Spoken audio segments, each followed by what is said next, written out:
आज हम लोग सीखेंगे हाउ टू रीड इंग्लिश। जैसा कि कहा जाता है, बहुत से बच्चे ऐसे होते हैं जिसको इंग्लिश पढ़ने में बहुत सारी समस्याएं होती है। क्या तुम लोगों को कोई समस्या है? नहीं। बहुत सारी समस्याएं होती है। जैसे बच्चे हिंदी तो पढ़ लेते हैं, लेकिन इंग्लिश पढ़ने में बच्चे को ज़्यादा दिक्कत होती है। दिक्कत कहने का मतलब यह है कि हमारा जो इन्वायरमेंट है वह इंग्लिश नहीं है, लेकिन फिर भी हम लोगों के बीच जो है ना इंग्लिश को इंट्रोड्यूस किया जाता है। इंग्लिश को पढ़ने के लिए बच्चों को प्रेशराइज किया जाता है। बिहार बोर्ड में तो ये कम देखा जाता है, लेकिन सीबीएसई स्कूल में जब आएंगे तो लगभग सभी बुक्स जो है ना क्या है, इंग्लिश में ही रहता है। बच्चे क्या करते हैं, इंग्लिश में पढ़ते हैं, इंग्लिश में समझते हैं और इंग्लिश में ही उसको आंसर देना होता है।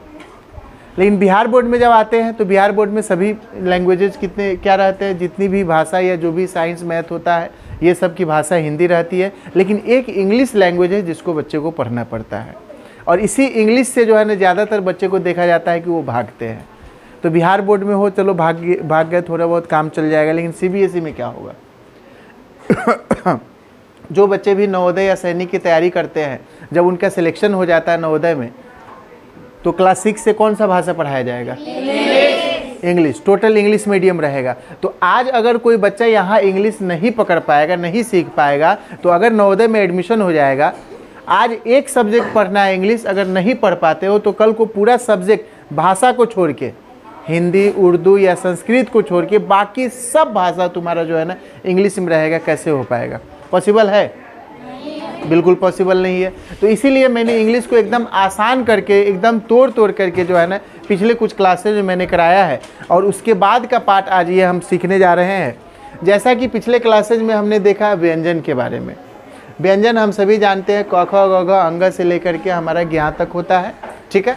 अब इस चीज़ को हम लोगों ने यह तोड़ा है कि जैसे कि बचपन से आप लोग पढ़ते आए हैं, के से क,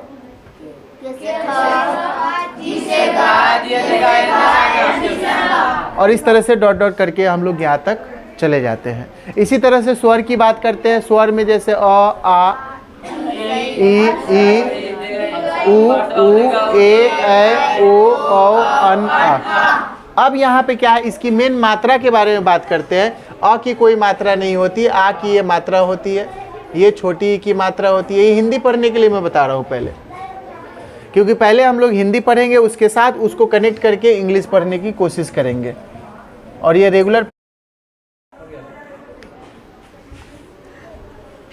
आज हम लोग सीखेंगे हाउ टू रीड इंग्लिश। जैसा कि कहा जाता है, बहुत से बच्चे ऐसे होते हैं जिसको इंग्लिश पढ़ने में बहुत सारी समस्याएं होती हैं।